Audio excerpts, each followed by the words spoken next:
Carbon and its compound. So మన 10th class లో very important topic, one of the important chapter, carbon and its compound. So ఎందుకంటే ఇది carbon and compound మీకు ఇంటర్మీడియట్లో organic కెమిస్ట్రీగా వస్తుంది. And why this carbon is considered so much of important. So అంత ఇంపార్టెంట్గా ఏముంది ఈ చాప్టర్లో అంటే తెలుసుకుందాం. సో కార్బన్ అండ్ కాంపౌండ్లో ఫస్ట్ మనకు తెలుసుకోవాల్సింది కార్బన్. సో కార్బన్ యొక్క అటామిక్ నెంబర్ 4. కార్బన్ యొక్క అటామిక్ నెంబర్ 6C12.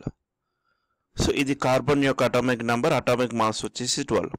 సో దీనికి ఎలక్ట్రానిక్ కాన్ఫిగరేషన్ రాస్తే మనకు 1s2 2s2 2p2 1s2 2s2 2p2. So ఇది ఫస్ట్ ఆర్బిట్ K షెల్, ఈ second orbit L shell. So ఇది మనకు కనుక చూస్తే 2 ఆర్బిట్స్ ఉన్నాయి కాబట్టి 2 షెల్స్ ఉన్నాయి కాబట్టి 2 ఆర్బిట్స్ ఉన్నాయి కాబట్టి సో ఇది సెకండ్ పీరియడ్కి సంబంధించింది. So this belongs to the second period. And ఇందులో నంబర్ ఆఫ్ ఎలక్ట్రాన్స్ 2 + 2 4 ఎలక్ట్రాన్స్ ఉన్నాయి. అవుటర్ మోస్ట్ ఆర్బిట్లో మనకు 4 ఎలక్ట్రాన్స్ ఉన్నాయి కాబట్టి ఇది 4th ఏ గ్రూప్ సంబంధించినటువంటి ఎలిమెంట్ అన్నమాట. Okay, so carbon is a second period and 4th A group element. And carbon కనుక మనం చూసినట్లయితే మనకు అయానిక్ బాండ్ ఫామ్ అవుతుందా, కోవలెంట్ బాండ్ ఫామ్ అవుతుందా అనేది తెలియాలి. ఇప్పుడు ionic bond are covalent bond. So first ionic bond గురించి చూద్దాం. అయానిక్ బాండ్స్ అంటే మనకు అయాన్స్ అంటే ప్లస్ ఆర్ మైనస్గా తెలియాలి మనకు. ఇప్పుడు కార్బన్కి C+4 ఆర్ C-4 అప్లికేబుల్ అవుతుందో లేదో చూద్దాం. సో ఇప్పుడు మనం ఆక్టేట్ రూల్ ప్రకారం మనం చెప్పుకునేటువంటి ఆక్టేట్ రూల్ ప్రకారం ఏం చెప్పుకున్నాం? So the tendency of removing or adding the electrons to form 8 electrons in its outermost shell అన్నాం. సో అవుటర్మోస్ట్ షెల్లో మనకి 8 ఎలక్ట్రాన్స్ అనేది ఉండాలి. ఓకేనా? అదర్వైజ్ అది నోబెల్ గ్యాస్ యొక్క ఎలక్ట్రానిక్ కాన్ఫిగరేషన్కి దగ్గరలో ఉండాలన్నమాట. ఓకే, సో ఇప్పుడు ఫర్ ఎగ్జాంపుల్ చూద్దాం. 1s2 మనకు నోబెల్ గ్యాస్లో హీలియం, నియాన్ వాటి మధ్యలో మనకు కార్బన్ అనేది ఉంటుంది. So helium electronic configuration 1s2, neon electronic configuration 1s2 2s2 2p6. ఇప్పుడు ఇది వీటిలో దేనికి వస్తుందనే చూద్దాం. ఇప్పుడు అవుటర్ మోస్ట్ ఆర్బిట్లో మనకు 4 ఎలక్ట్రాన్స్ ఉన్నాయి. సో ఫస్ట్ ఆర్బిట్లో టు అవుటర్ మోస్ట్ ఆర్బిట్లో 4 ఎలక్ట్రాన్స్ ఉన్నాయి. ఇప్పుడు ఈ 4 ఎలక్ట్రాన్స్ కనుక మనం రిమూవ్ చేసినట్లయితే అది హీలియం ఎలక్ట్రానిక్ కాన్ఫిగరేషన్కి వచ్చేస్తుంది. నోబెల్ గ్యాస్ అన్నటువంటి హీలియం ఎలక్ట్రానిక్ కాన్ఫిగరేషన్కి వస్తుంది.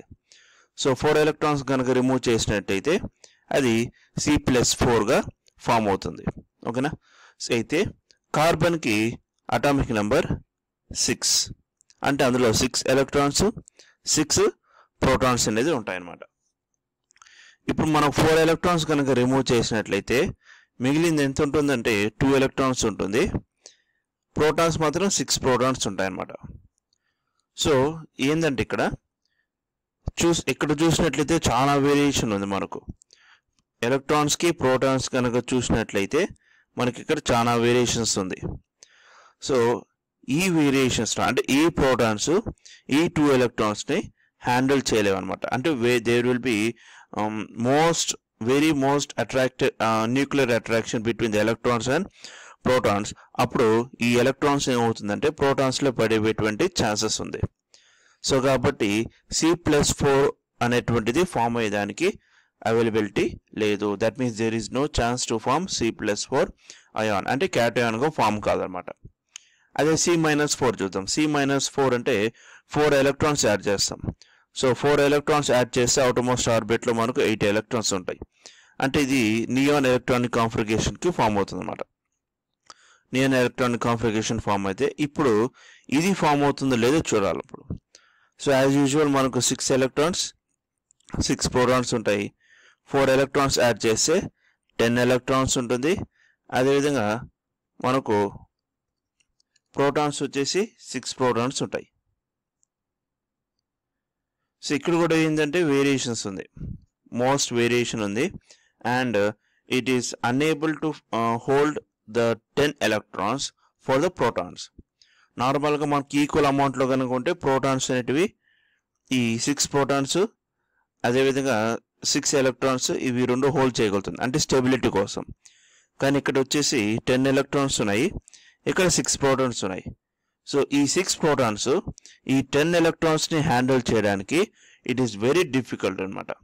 ఓకేనా? సో అందుకే మనం ఏం చెప్పుకుంటాం అంటే it is difficult for a nucleus with 6 protons to hold the 10 electrons. So కాబట్టి ఈ C-4 అనేది ఫామ్ అవ్వడం అంత ఈజీ అయినటువంటి విషయం కాదనమాట. సో కాబట్టి ఇప్పుడు మనకు తెలిసింది ఏంటంటే C+4 ఫామ్ కాదు, అదేవిధంగా C-4 అనేటువంటిది ఫామ్ కాదు, అంటే అయాన్స్గా ఫామ్ కాదు. అయాన్స్గా ఫామ్ కావడం లేదంటే ఇది అయానిక్ బాండ్ అనేటువంటిది ఫామ్ చేయలేదు. So it cannot form ionic bond. ఇంకేది ఫామ్ చేయగలుగుతుంది? ఎస్, కోవలెంట్ బాండ్ అనేది ఫామ్ చేయగలుగుతుంది. సో కోవలెంట్ బాండ్, సో మనం చెప్పుకున్నటువంటి కోవలెంట్ బాండ్ సో ఏం చేస్తుందంటే ఇక్కడ sharing of electrons. So electrons అనేటివి షేర్ చేస్తుంది. ఎలక్ట్రాన్స్ షేర్ చేసి అవుటర్మోస్ట్ ఆర్బిట్లో 8 electrons అంటే ఆక్టెట్ రూల్ రావడం కోసము అదేం చేస్తుందంటే ఎలక్ట్రాన్స్ని షేరింగ్ చేసుకుంటుంది అనమాట. సో కార్బన్స్ అనేటివి ఏ బాండ్ ఫామ్ చేయగలుగుతుందంటే కోవలెంట్ బాండ్ ఫామ్ చేయగలుగుతుంది by the sharing of electrons. Why carbon is versatile in nature? So carbon ఎందుకు అంత ఇంపార్టెన్స్ ఇచ్చారు మనకు ఇప్పుడు తెలుసుకుందాం. So carbon is important, versatile. So versatile అంటే why it is consider as more important. So carbon ఎందుకు అంత ఇంపార్టెంట్గా కన్సిడర్ చేస్తారంటే first carbon can form single bond, double bond and triple bond. This is very important. So కొన్ని compounds ఏవైతే ఉన్నాయో అవి ఒకటి సింగిల్ బాండ్ మాత్రం ఫామ్ చేయగలుగుతుంది, లేదా డబుల్ బాండ్ లేదా triple bond. For example oxygen double bond form చేయగలుగుతుంది, నైట్రోజన్ ట్రిపుల్ బాండ్ ఫామ్ చేయగలుగుతుంది. కానీ nitrogen single bond double bond form చేయలేదన్నమాట. కానీ carbon can perform single bond, double bond as well as triple bonds. So ఈ మూడింటిని form చేయగలుగుతుంది అనమాట. ఈ మూడింటిని ఫామ్ చేయగలుగుతుంది కాబట్టి వీటిని సపరేట్ నేమ్స్ ఇచ్చారు. ఫస్ట్ వాటిని ఏమంటారంటే ఆల్కేన్స్ అని చెప్పి అన్నారు. డబుల్ బాండ్స్ అంటే కార్బన్కి మధ్య డబుల్ బాండ్స్ ఉంటే దాన్ని ఆల్కీన్స్ అన్నారు. అట్ ద సేమ్ టైం కార్బన్కి మధ్య ట్రిపుల్ బాండ్ ఉంటే దాన్ని ఆల్కైన్స్ అని చెప్పన్నారు. సో ఈ విధంగా single bond, double bond, triple bond form చేయగలుగుతుంది కాబట్టి carbon is versatile in nature, అంటే important. And different hybridization. So కొన్ని కాంపౌండ్స్ ఒక హైబ్రిడైజేషన్ మాత్రమే ఫామ్ చేయగలుగుతుంది, కొన్ని ఎలిమెంట్స్ మాత్రమే ఒక హైబ్రిడైజేషన్ ఫామ్ చేయగలుగుతుంది. But carbon can perform different hybridization, అంటే sp hybridization, sp2 hybridization, sp3 hybridization and sp3d, sp3d2. So ఈ విధంగా డిఫరెంట్ హైబ్రిడైజేషన్స్ అనేవి ఫామ్ చేయగలుగుతుంది అనమాట. Okay. And also allotropic compounds. So allotropic compounds అంటే different compounds like diamond, graphite. So ఈ విధంగా different compounds అనేది ఫామ్ చేయగలుగుతుంది. సో మనం అక్కడ ఎక్స్ప్లెయిన్ చేసుకుందాం. And also catenation is nothing but chain system. So ఒక కార్బన్కి ఇంకో కార్బన్కి మధ్య ఉన్నటువంటి చైన్స్. సో అలా ఎప్పటి వరకు చేయొచ్చు అంటే ఇన్ఫినిటీ, అంటే లాంగెస్ట్ చైన్ సిస్టమ్ కూడా ఫామ్ చేయగలుగుతాం. అప్ టు 100 కూడా మనం లాంగెస్ట్ చైన్ సిస్టమ్ని ఫామ్ చేయగలుగుతాం. సో ఇది ఏంటంటే నెక్స్ట్ తర్వాత దాంట్లో ఎక్స్ప్లెయిన్ చేసుకుందాం. And also carbon is present in all organic matters. So ప్రతి ఒక్క లివింగ్ ఆర్గానిజమ్స్లోను, ప్రతి ఒక్క ఆర్గానిక్ లివింగ్ బీయింగ్స్లోను ఈ కార్బన్ అనేది ప్రెసెంట్ అయి ఉంటుంది. సో కార్బన్ అనేది ఎలా ప్రెసెంట్ అయి ఉంటుంది? In the form of carbohydrates, proteins, fat, lipids, vitamins, hormones, nucleic acids. So ఇవన్నీ మన బాడీలో ఉన్నటువంటి materials, substances. So carbohydrates, proteins, fats, lipids, vitamins, hormones, nucleic acids. So ఇవన్నీ మన బాడీని రన్ చేస్తుంది అనమాట. సో ఇవి ప్రతి ఒక్క లివింగ్ ఆర్గానిజమ్స్లో either in plants or animals or micro organisms ప్రతి ఒక్క వాటిలోనూ ఈ ఆర్గానిక్ మ్యాటర్ అంటే కార్బన్ సంబంధించినటువంటి కాంపౌండ్స్ అనేది ఉంటుందన్నమాట. So that is why carbon is said to be called versatile in nature, and also number of different compounds. So different కాంపౌండ్స్ని form చేయగలుగుతుంది. సో ఇన్ఫినిట్ ఎన్ని కాబడితే అన్ని కాంపౌండ్స్ మనం ఫామ్ చేయగలుగుతాం. సో వేరే ఏ ఒక్క ఎలిమెంట్కి ఆ విధంగా ఫామ్ చేసేదానికి ఛాన్సెస్ లేవు, కానీ carbon can be consider as the biggest number of కార్బన్స్ని మనం ఫామ్ చేయగలుగుతాం అనమాట. ఇంకొక విధంగా మనం కెమిస్ట్రీలో ఎలా చెప్పుకోవచ్చు అంటే, లైక్ కెమిస్ట్రీని మనం 2 పార్ట్స్గా డివైడ్ చేస్తే, 2 ఈక్వల్ పార్ట్స్గా చేస్తే, ఒకటి ఇన్ఆర్గానిక్ కెమిస్ట్రీ అని చెప్పుకుంటాము, where we learn different elements inorganic chemistry,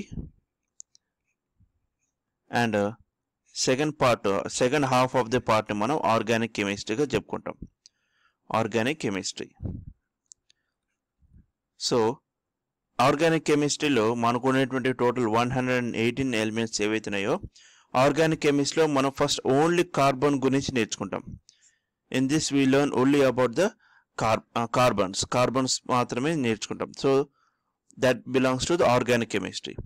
remaining elements ఏవైతున్నాయో ఇన్ఆర్గానిక్ కెమిస్ట్రీ అంటే nitrogen, sulphur, phosphorus, oxygen, aluminium, sodium, different ఇంకా రిమైనింగ్ ఎలిమెంట్స్ అన్నీ ఏవైతున్నాయో అవన్నీ ఇన్ఆర్గానిక్ కెమిస్ట్రీ కిందకి వచ్చేస్తుంది అనమాట. సో అందుకే కార్బన్కి అంత ప్రత్యేకమైనటువంటి ఇంపార్టెన్స్ ఇచ్చారు. అందుకే దానికి నేమింగ్ ఏమి ఇచ్చారంటే ఆర్గానిక్ కెమిస్ట్రీ. ఇది ప్రతి ఒక్క లివింగ్ ఆర్గానిజమ్స్లో కార్బన్ అనేది కంపల్సరీగా అండ్ కామన్గా ఉంటుంది కాబట్టి దీనికి ఆర్గానిక్ కెమిస్ట్రీగా పేరు పెట్టారు. సో ప్రతి ఒక్క లివింగ్ ఆర్గానిజమ్స్లో కార్బన్ అనేది కంపల్సరీగా ఉంటుంది కాబట్టి ఇది సపరేట్ చాప్టర్ గాను 50% of the chemistry subject and సిలబస్ని కవర్ చేస్తుంది కాబట్టి this carbon is very important and also considered to be called as the versatile in nature. ఇప్పుడు మనం డిఫరెంట్ హైబ్రిడైజేషన్స్ గురించి నేర్చుకుందాం. సో డిఫరెంట్ హైబ్రిడైజేషన్స్ మనం ఏం చెప్పుకున్నాం, sp2, sp3 హైబ్రిడైజేషన్స్ ఫామ్ అవుతాయని చెప్పాను. సో ఆల్రెడీ ఇంతకుముందు మనం కెమికల్ బాండింగ్లో మనం sp3 హైబ్రిడైజేషన్ గురించి నేర్చుకుంటాం, అది మీథేన్ CH4. సో అది కూడా ఒకసారి రివైండ్ చేసుకుని sp2 sp హైబ్రిడైజేషన్స్ ఎలా ఫామ్ అవుతాయి అనేది ఇప్పుడు చూద్దాం. హైబ్రిడైజేషన్. సో ఆల్రెడీ మనం ఈ కెమికల్ బాండింగ్ చాప్టర్లో తెలుసుకుందాం. ఇది carbon. So carbon atomic number 6. So electronic configuration 1s2, 2s2 and 2p2. So ground state, ఇది గ్రౌండ్ స్టేట్కి సంబంధించింది అనమాట. So excited state, that means when ever any compound or any element comes and combined with this carbon atom, then the electron which is present in the s orbital will be jumped to the p orbital. So s orbital నుంచి p orbital jump అయిపోతుంది. అప్పుడు 1s2, 2s1 ఇది 2p3గా convert అవుతుంది. అంటే 2s1, 2px1, 2py1 and 2pz1.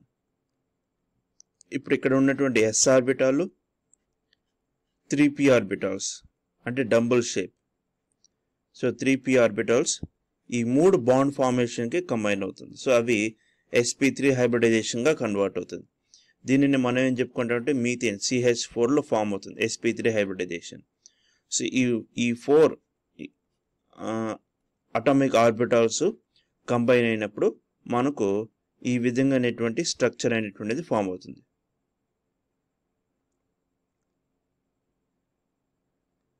So ఇది carbon యొక్క structure, అంటే all the orbitals combine అయిన తర్వాత ఫామ్ అయినటువంటి స్ట్రక్చర్. ఇది కార్బన్ sp3 హైబ్రిడైజేషన్. అండ్ హైడ్రోజన్కి ఆల్రెడీ 1 ఎలక్ట్రాన్ కాబట్టి 1s1 అంటే spherical shape. So 4 spherical shapes ఇలా జాయిన్ అవుతుంది, అటాచ్ అవుతుంది. నౌ ఇది CH4 methane which has hybridization of sp3 hybridization. అది sp2 హైబ్రిడైజేషన్ చూద్దాం. sp2 హైబ్రిడైజేషన్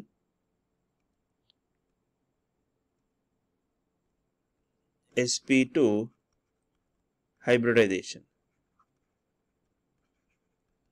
సో ఇది సేమ్ యాజ్ sp3 హైబ్రిడైజేషన్ లాగానే. సో ఇక్కడ కూడా same carbon 1s excited state, direct excited state రాస్తున్నాను. 1s2 2s1 2px1 2py1 and 2pz1 which is the excited state.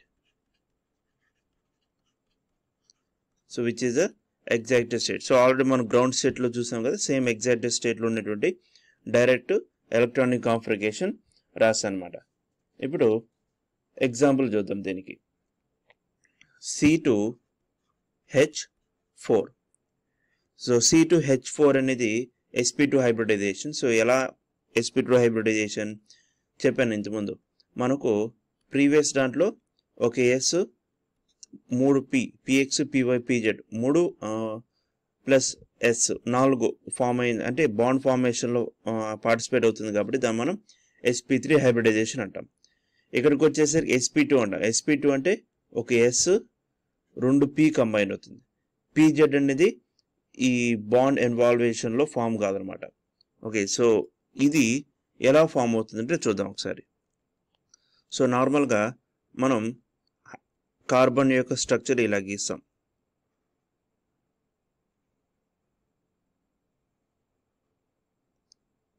So this is carbon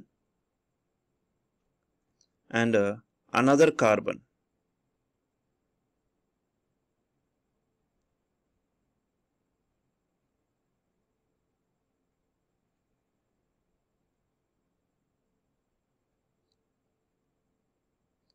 okay, so ఇప్పుడు ఇదొక carbon atom, మనం ఇంతకుముందు చెప్పుకున్నటువంటి C2లో. సో ఇదొక కార్బన్ ఆటమ్, ఇదొక carbon atom. So 4 hydrogens combine. 4 hydrogens ఎలా కంబైన్ అవుతాయంటే, ఫస్ట్ ఈ రెండు హెడ్ ఆన్ హెడ్ ఓవర్లాప్ జరిగి మనకు సిగ్మా బాండ్ అనేటువంటిది ఫామ్ అవుతుంది. నెక్స్ట్ ఉన్నటువంటి ఈ 4 హైడ్రోజన్స్లో 1 ఇక్కడ ఫామ్ అవుతుంది అండ్ 2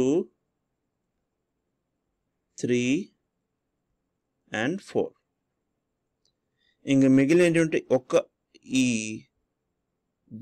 మిగిలినటువంటి ఒక ఆర్బిటాల్ అనేది ఏంటంటే అది pz 2pz. ఇది ఏ బాండ్ ఫామ్ అవుతుంది అంటే పై బాండ్ ఫామ్ అవుతుంది. ఇక్కడ సిగ్మా బాండ్ ఫామ్ అవుతుంది, ఇక్కడ సిగ్మా బాండ్ ఫామ్ అవుతుంది, ఇక్కడ కూడా సిగ్మా బాండ్ ఫామ్ అవుతుంది. సో ఇక్కడ కూడా సిగ్మా బాండ్ అని ఫామ్ అవుతుంది. ఇక్కడ కూడా ఈ రెండింటి మధ్య హెడ్ ఆన్ హెడ్ జరిగి సిగ్మా బాండ్ ఫామ్ అవుతుంది. ఇది మాత్రం సైడ్ వైజ్గా ఓవర్లాప్ జరిగి మనకు పై బాండ్ అనేది ఫామ్ అవుతుంది. అదే pz bond pz bond pz అనేది ఏం ఫామ్ అవుతుందంటే మనకి ఇక్కడ పై బాండ్ అనేది ఫామ్ అవుతుంది. సో దీనికి మనం ఈ విధంగా రాసుకుంటే C double bond C H H H H hydrogens. So ఇది సిగ్మా బాండే, ఇది కూడా sigma bond sigma bond sigma bond. ఇక్కడ ఉన్నటువంటి 2లో ఒకటి సిగ్మా బాండ్, ఒకటి పై బాండ్ ఫామ్ అవుతుంది. సో ఒక S px py ఈ 3 sp2 హైబ్రిడైజేషన్గా ఫామ్ అయిపోయి సిగ్మా బాండ్స్ ఫామ్ అవుతుంది. ఈ రిమైనింగ్ ఈ pz ఏదైతే ఉందో ఆ pz ఇంకొక కార్బన్లో ఉండేటువంటి pzతో కంబైన్ అయిపోయి మనకి ఏ బాండ్ ఫామ్ అవుతుందంటే పై బాండ్ అనేటువంటిది ఫామ్ అవుతుంది అనమాట. అండ్ నెక్స్ట్ sp హైబ్రిడైజేషన్ కనుక చూస్తే sp హైబ్రిడైజేషన్ సేమ్ ఇక్కడ కూడా మనం ఎగ్జైటెడ్ స్టేట్లో ఉన్నటువంటి ఎలక్ట్రానిక్ కాన్ఫిగరేషన్ రాస్తున్నాను. So 1s2 2s1 2px1 2py1 and 2pz1 excited state. So sp పేర్లో ఉన్నది ఒక s ఒక p అనమాట. సో ఒక s ఒక p బాండ్ ఫార్మేషన్లో పార్టిసిపేట్ చేస్తుంది.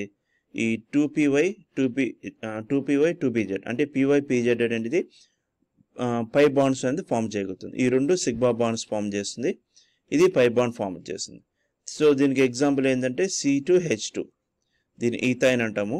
ఇంతకుముందు మనం చెప్పుకునే దానికి ఈథీన్ అంటాం. సో ఇది ఎగ్జాంపుల్ ఏంటంటే ఈథీన్, ఇది వచ్చేసి ఈథైన్.